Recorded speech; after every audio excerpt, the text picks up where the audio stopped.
Buenos días a todos, muchas gracias. En primer lugar a la plataforma, especialmente a José Luis, por pensar en nosotros e invitarnos a participar hoy en la jornada. En segundo lugar, felicitar a los miembros o participantes del proyecto, me parece súper interesante.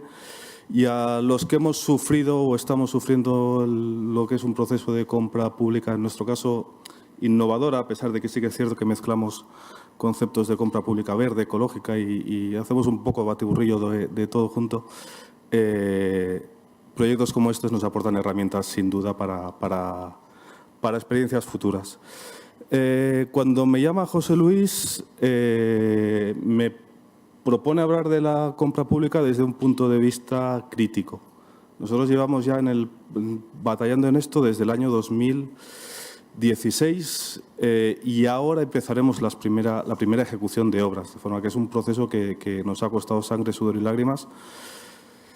Voy a intentar hablar de forma crítica sin ser destructivo porque realmente creemos en ello, creemos que es una buena herramienta de futuro, pero es cierto que cuando vas perdiendo plumas por el camino, a veces la crítica te aparece.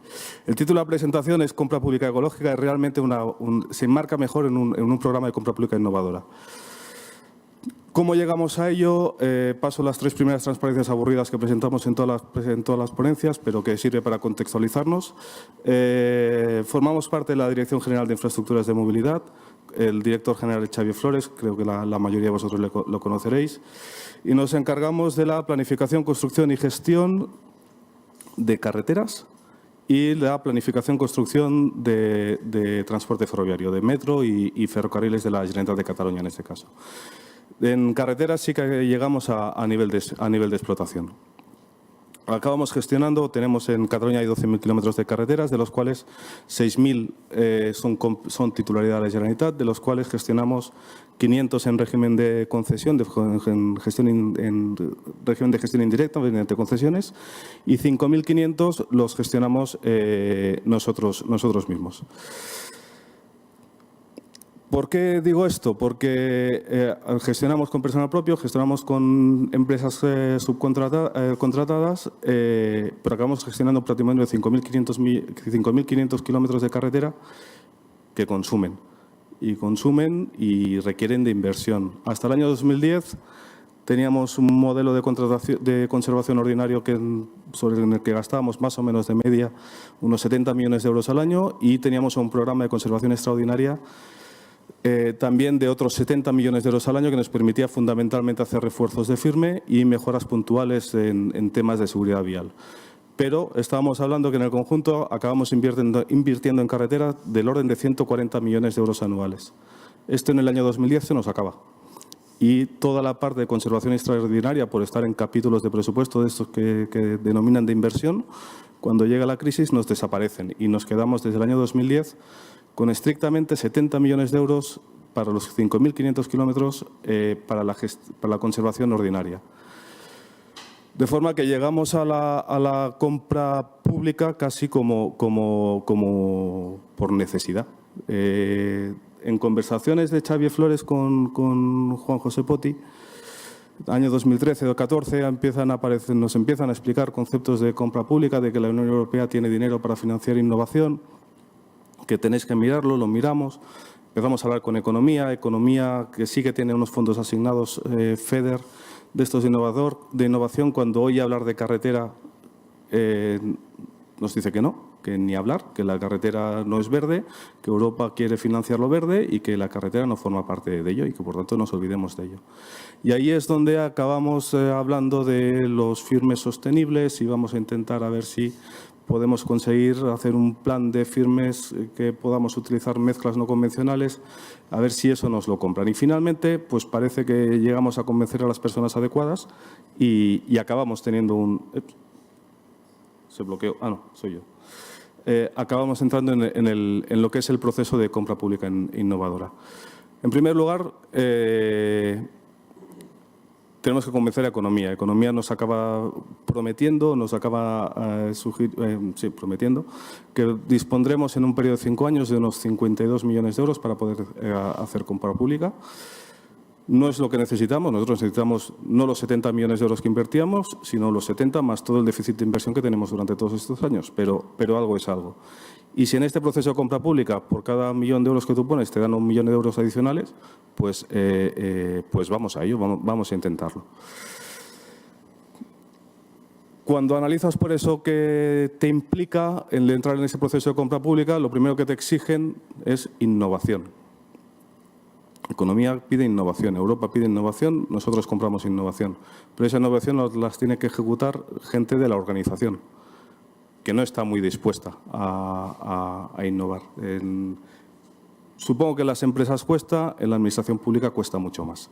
El querer hacer cualquier cambio respecto a lo que estás acostumbrado a hacer cuesta mucho. Y cuando vienes de mucha penuria, pues cuesta todavía más.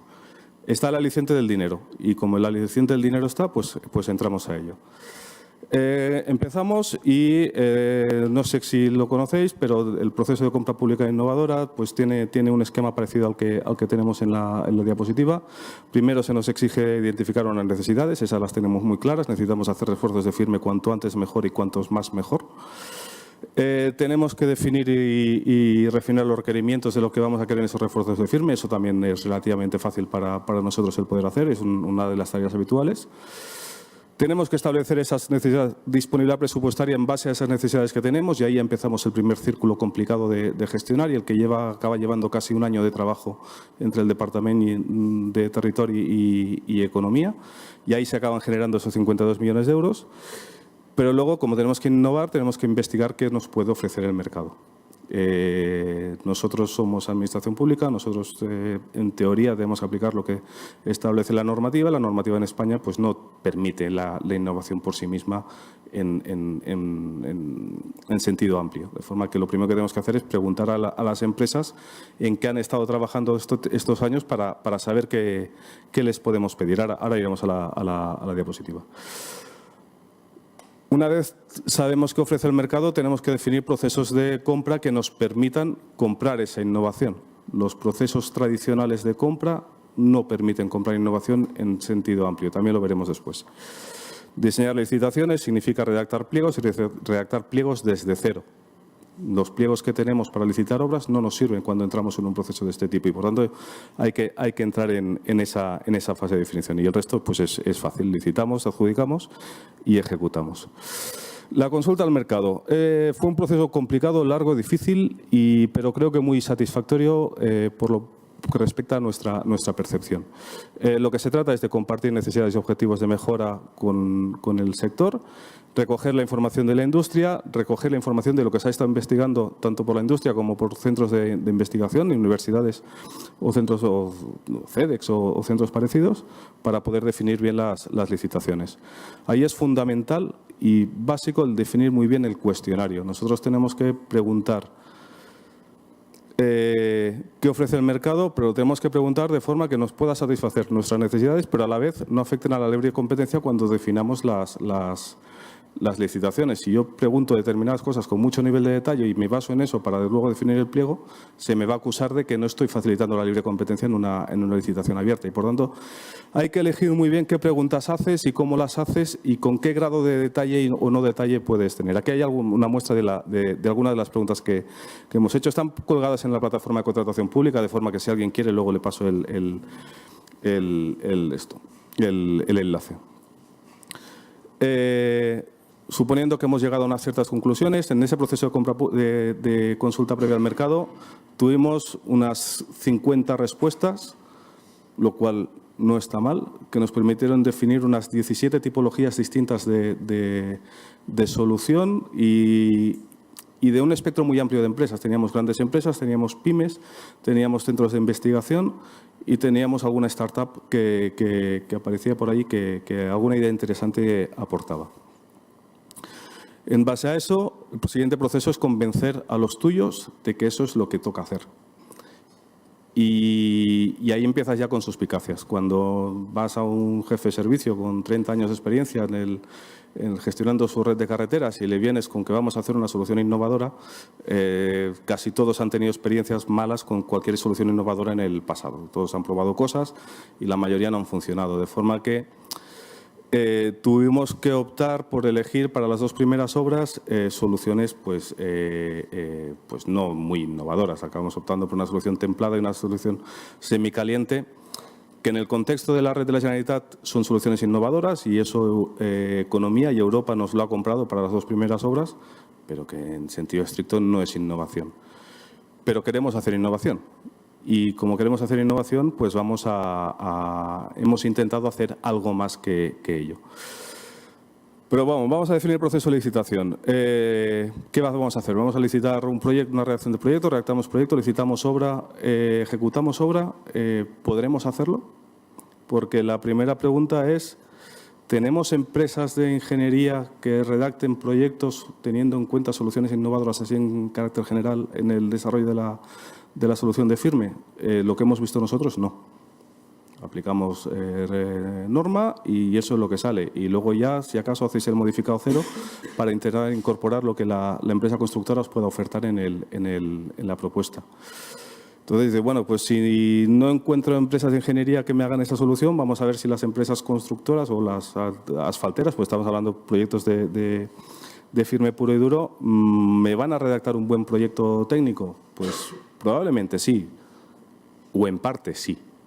Pero entonces el sector de la ingeniería se nos va a tirar encima. Y con razón. Tenemos que dar voz a los dos mundos. Entonces, ahí investigando lo que se hace en Europa, la mayoría de países han transpuesto la directiva europea de forma que acaban teniendo una modalidad contractual que permite licitar de forma simultánea la redacción del proyecto y la ejecución de la obra, partiendo los dos de un proyecto básico o un estudio básico de lo que se pretende hacer allí.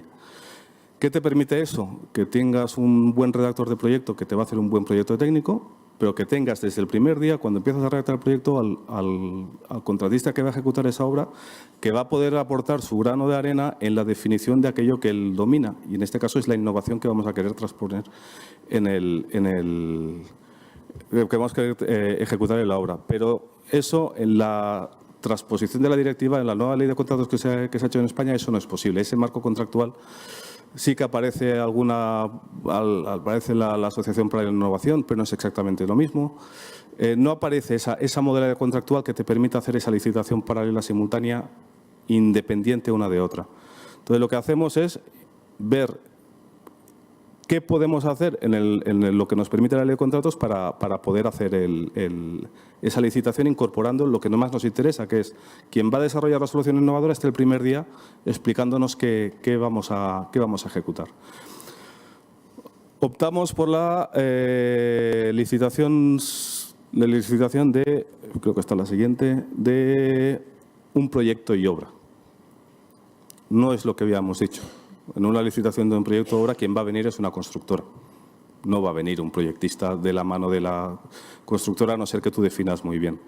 Pero es que el primer problema que tenemos es que cuando vamos a los servicios de contratación del departamento a decir que vamos a hacer una obra de refuerzo de firme con un proyecto y obra, cuando la ley te define el proyecto y obra como un procedimiento excepcional, pues requiere porque te dicen de que vas. No, que esto no es que un refuerzo de firme, el departamento lleva 40 años haciéndolos y que eso no es en ningún caso una situación excepcional. Dentro del marco de la compra pública, pues les acabamos convenciendo para las dos primeras. Ya veremos para las siguientes a ver si somos capaces o no somos capaces. Pero eso hay que recogerlo muy bien en el pliego. Hay que recoger en el pliego condiciones que faciliten que la empresa constructora sí venga de la mano con una ingeniería importante que nos ayude a redactar un buen proyecto. Bueno, eso es una cosa que lo hemos intentado en el pliego y que no nos ha acabado de salir bien en algún caso. Tenemos el modelo, proyecto y obra, vamos a definir la licitación. Lo primero que uno se pone, digo, bueno, pues esto es como toda la vida, vamos a recorrer el camino, va a ser más o menos bacheado, pero entendemos que va a ser fácil el tema. Nosotros dominamos la materia, vamos a definir un buen pliego, vamos a hacer la licitación y pues ni hablar. Solo en el procedimiento interno tengo contabilizadas 15 personas con derecho a voz y voto en la definición del pliego. Y no estamos hablando de ingenieros, estamos hablando de ingenieros, pero también hablamos de abogados, hablamos de economistas, hablamos de políticos, hablamos de un montón de gente que tiene derecho a opinar sobre lo que estamos escribiendo en ese pliego. El camino se convierte en una tortura. Y es literalmente una tortura. La redacción del pliego del primer día que empezamos a escribir la primera línea hasta que conseguimos tener el beneplácito de todas las partes, 14 meses.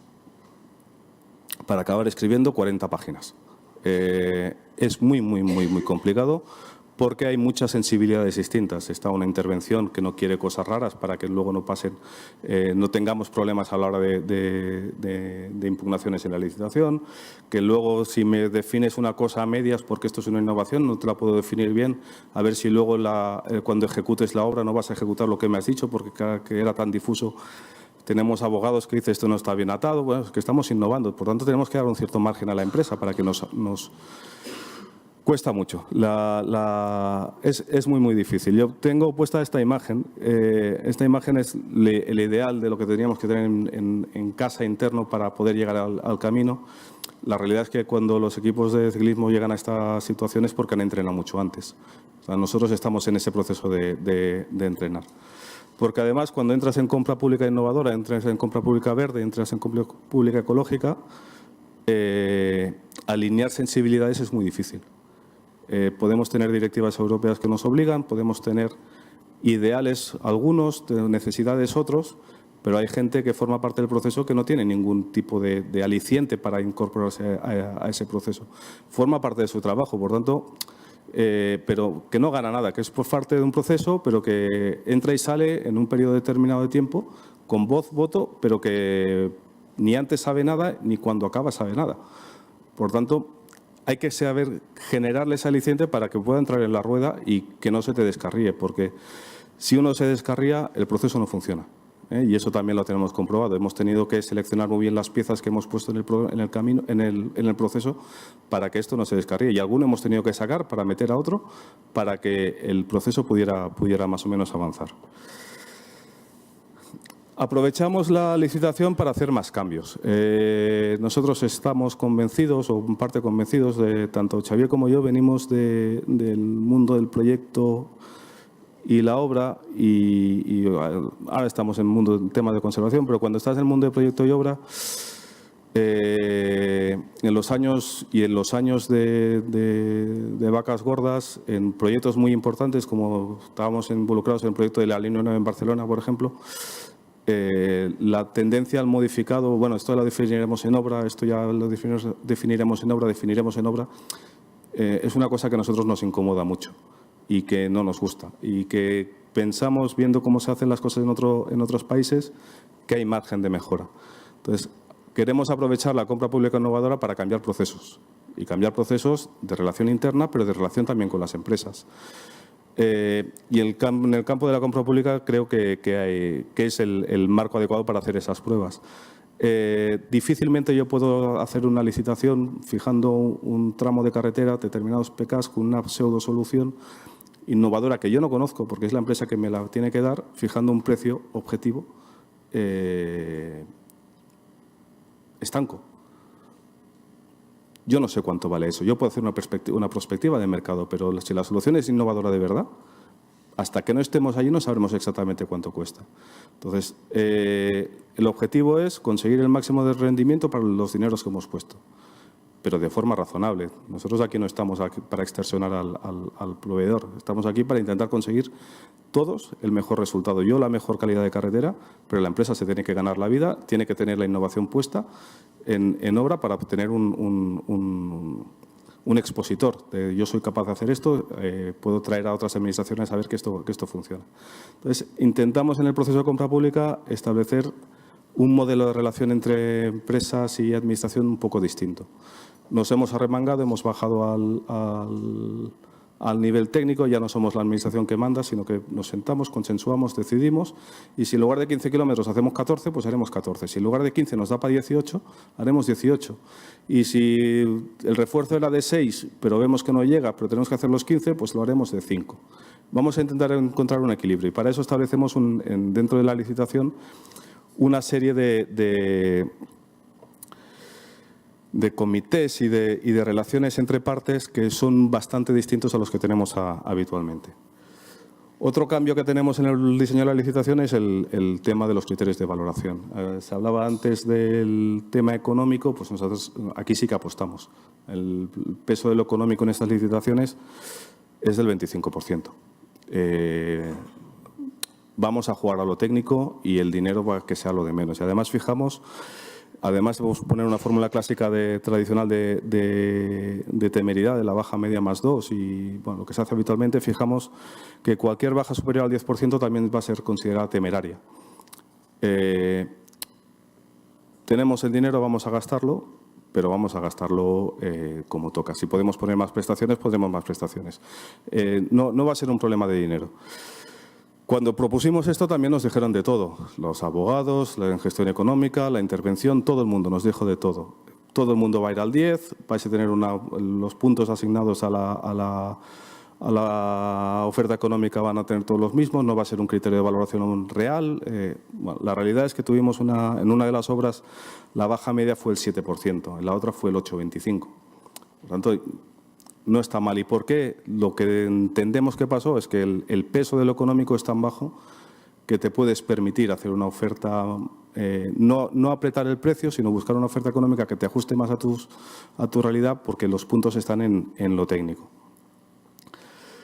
También nos dijeron de todo, por la puntuación técnica. De ahí también, y ahí sí que es una cuestión de necesidad, porque esto, repito, es un banco de pruebas para nosotros. Pensando en licitaciones convencionales, tenéis que pensar que nosotros, siendo una administración muy grande, somos muy pocos trabajando en la administración. En mi subdirección, trabajando directamente conmigo, somos 25. Dedicados a temas de contratación hay 2 personas. Yo este año tengo que licitar del orden de 70 y pico contratos de conservación.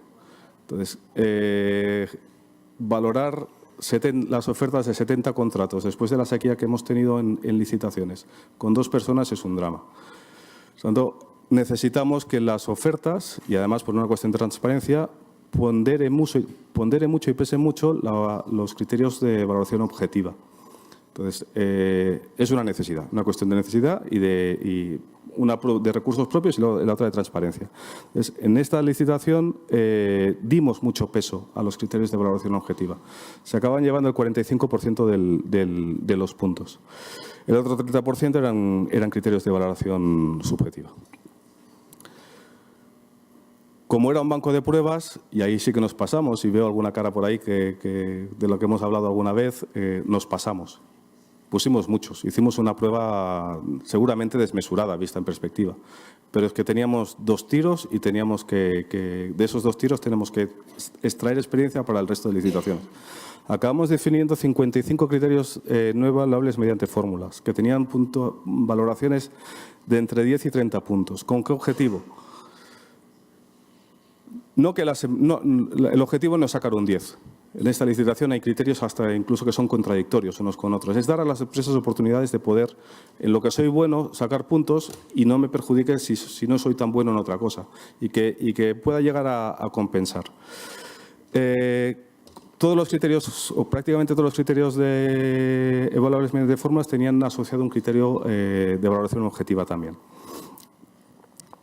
25 criterios evaluables mediante fórmulas, con puntuaciones un poco mayores, de 10 a 60 puntos, y donde la puntuación se asigna en función de todos los valores ofertados. Cogemos los valores ofertados por todas las empresas y bueno, progresión lineal. El que tiene aporta menos, tiene menos puntos, y el que aporta más tiene el máximo de puntos.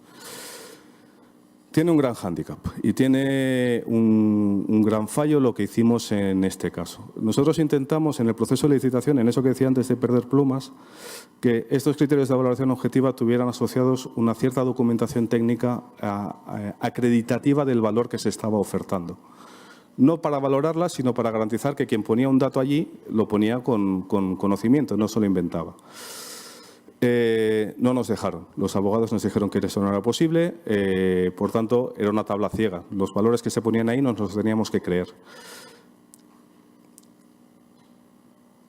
Nos generó muchas dudas. ¿Los ponemos? ¿No los ponemos? Sí, no, no, sí, sí, no. Después de mucho debate, decidimos arriesgarnos a ponerlos. Con el riesgo con mucho riesgo, porque podía una tabla de 25 criterios donde solo pones un valor, da pie a intentar conseguir el máximo de puntos sin ser razonable en la propuesta que estás haciendo.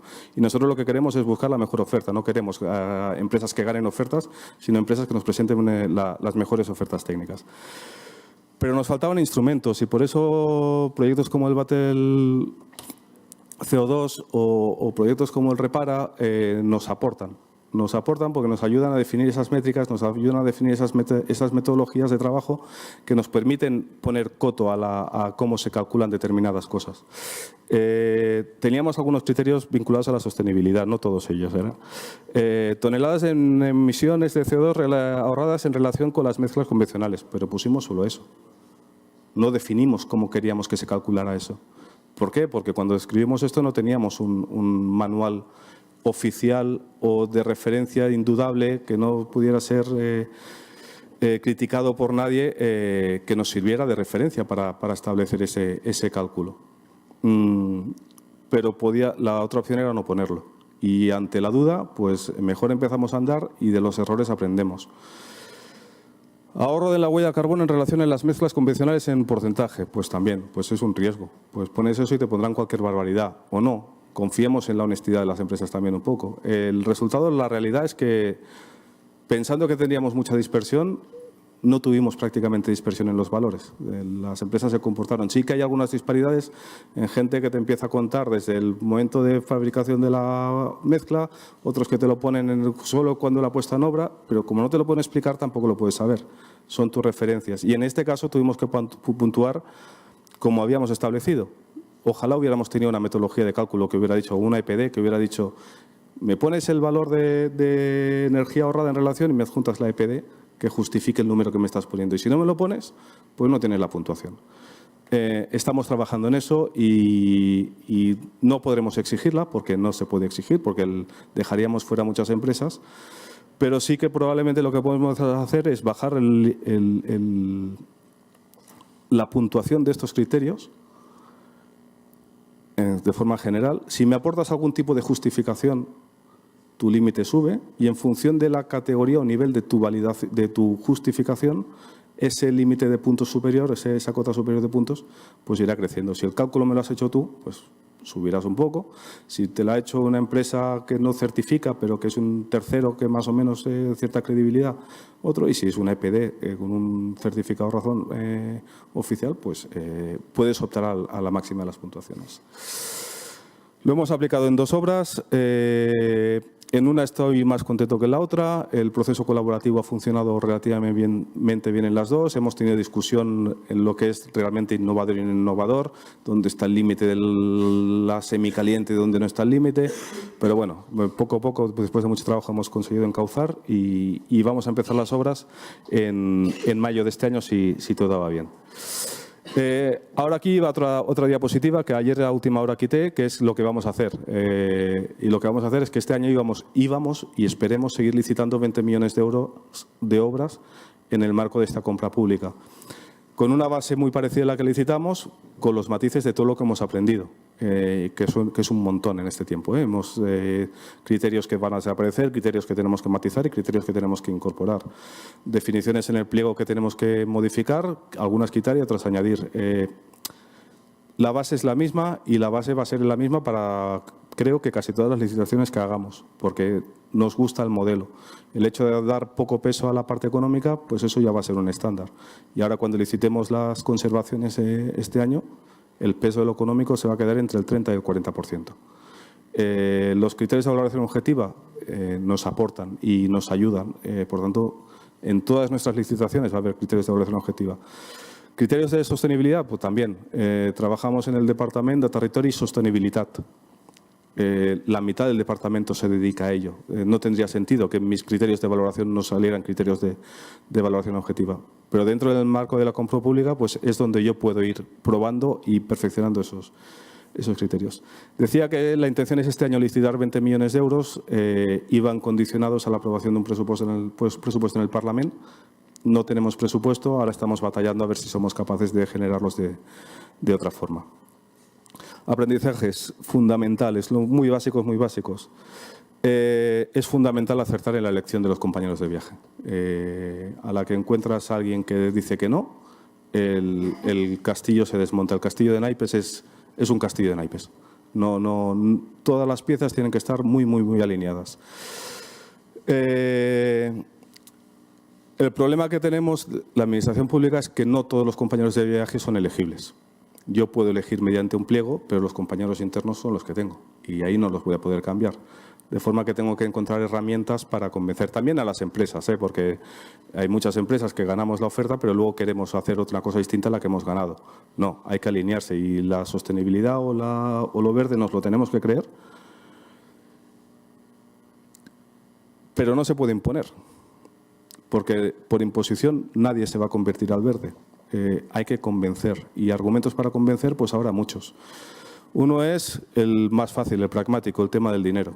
En lo verde hay dinero, en lo otro no. Si quieres trabajar, o entras o no. Pero ese no es suficiente tampoco, porque te vale para entrar, pero luego intentas salir. Nuestro objetivo fundamental con la compra pública es trasladar todo lo que aprendemos a la contratación tradicional. Nosotros las soluciones innovadoras que encontremos en la compra pública las queremos en el catálogo de soluciones de la compra convencional. Porque si nos ayudan a descarbonizar, pues no vamos a descarbonizar solo en la compra pública. La compra pública, este año haremos 25 kilómetros de carretera. Tenemos 5.500. Con eso no ayudamos a nadie, ni arreglamos nada. Hay que hacerlo en el conjunto. Por tanto, todo lo que aprendamos se tiene que trasladar. Tenemos una tarea en la que estamos trabajando intensamente, en el perfeccionamiento de criterios de valoración. Ahí sí que necesitamos también la ayuda de otras administraciones y los ejemplos de Francia y Holanda nos ayudan, pero necesitamos que aquí también se mueva eso, porque necesitamos entre todos copiar para aprender, porque inventando la capacidad de error es mucho mayor que copiando. Nos faltan experiencias. Nosotros hemos hecho las 2 primeras en España, pero tiene que haber más y entre todos tenemos que colaborar, compartir para poder aprender. Poco visión general de todo, espero que se haya entendido. Muchas gracias.